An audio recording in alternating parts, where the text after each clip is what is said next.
And welcome courtside alongside Joanne Bethea. Sam Wiederhaft with you on ESPN+. Joanne, these two teams move extremely fast on the floor. They can score at a high clip. And talking to both head coaches before this one, we can expect a track meet at the HTC Center this afternoon. Yeah, the style of play is attributed to the fact that both of these teams use their entire rosters, give their players a chance, a time to recharge. So this game is going to come down to depth. Whose bench is faster and stronger? Brianna Rhodes can score easily, and she's dominating on the boards as well. Yeah, she already has 38 rebounds for the season. She's just an aggressive forward, knows how to go up and grab the ball, but she also is an asset on offense. She shoots 43% from inside the arc, so overall, just a great player. For the Chanticleers, Jaden Marable has been extremely efficient with the basketball this season. Yeah, she's a great decision maker, and it shows. She's #1 in the Sun Belt for assist-turnover ratio. She is the heartbeat of this offense, so if Jacksonville State can get her out of rhythm, then they can get Coastal's offense out of rhythm. Well, we're going to try to give the viewer a look into your mind. I'm going to pretend to be, let's say, Kristen Williams, not a baller like her, so let's use our imagination, but kind of just like a pop pass three over here. So you're going to talk to the camera, kind of walk them through everything, and then I'll be over here in the corner. I'm looking to see if there's any help. If the help comes over to stop me, I'll stop. Kick to the corner. Woo! And then we're right into the press. We're right into it. On a make. Oh, yeah. If it would have been anybody else, that would have been a three. Coastal Chaos, we also have really good rebounders, so Oh, yeah. we'll get that for you. Yeah, absolutely. Okay, I don't know if you saw the end of the last walk and talk that I did with Jaden and my horrible air ball of a shot. Give me some tips on how I can do better. Okay, I can do it because I did see that shot. So the best tip I can give you is when you get the ball, pass it to Kristen Williams or Savannah Brooks. Well, I said before, I was like, I'm going to pretend to be Kristen Williams. I know I'm not the baller like her. I think the coach in me tells you to hunt the assist and not the made basket. It's funny, my high school basketball coach told me the same thing. My name is Matthew Schwenke alongside Joanne Bethea. Joanne, what can we expect to see in tonight's game?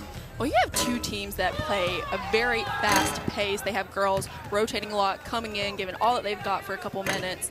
And you're going to see a lot of similarities, though, because Union head coach Alika Carr actually coached under Coastal head coach Kevin Pedersen at Lander.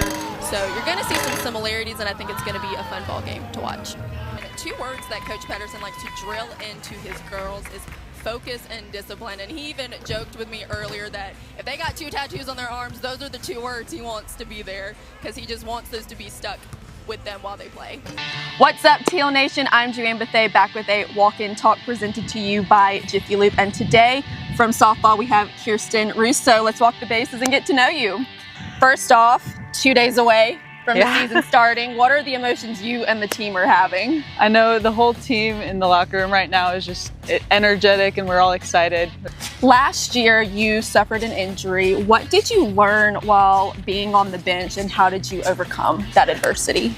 Honestly, I think I've learned so much being on the other side of the ball that I can now take this year and use on this side. So, you know, like you said, you learned a lot and you're a senior. How do you plan to lead this team?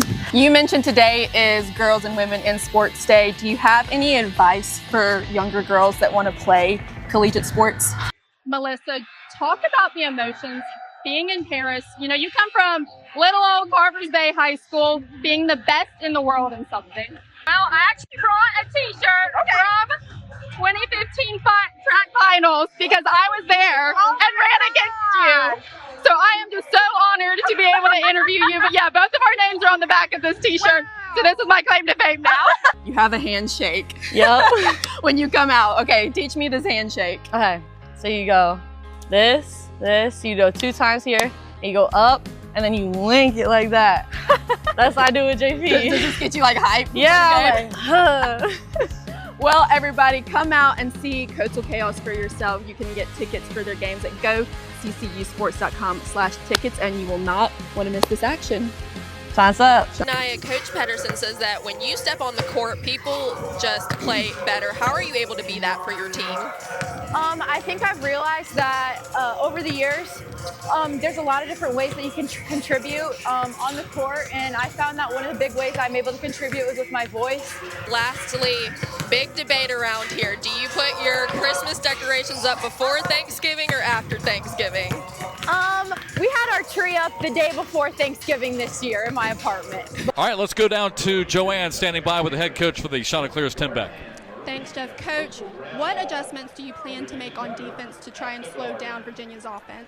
Yeah. You just mentioned turnovers. Do you feel like your offense just needs to settle down and play sound football? As you said, they're not used to being, trailing in a game. This is the first time all year. What is your message to them as you head into the locker room? We just got to relax and play football. Give the audience kind of a look into your brain. Let's do it. So, here, I'm going to be QB. You're going to be QB. I am. So just walk us through the touchdown that you had this past Saturday. Yeah, so we run a lot of quarterback sweep. So Ethan took the ball. He's gonna act like he's gonna run here, and I'm kind of acting like I'm blocking. In the moment that these guys pass me, I'm up, running a little corner out, right here, just like that, exactly like that. Did you know that it was coming to you? Was that the? Right when I passed the guys, I knew touchdown. Touchdown. To start, you were elected by your teammates to be a captain this year. What kind of honor is it knowing that that's what your teammates think about you?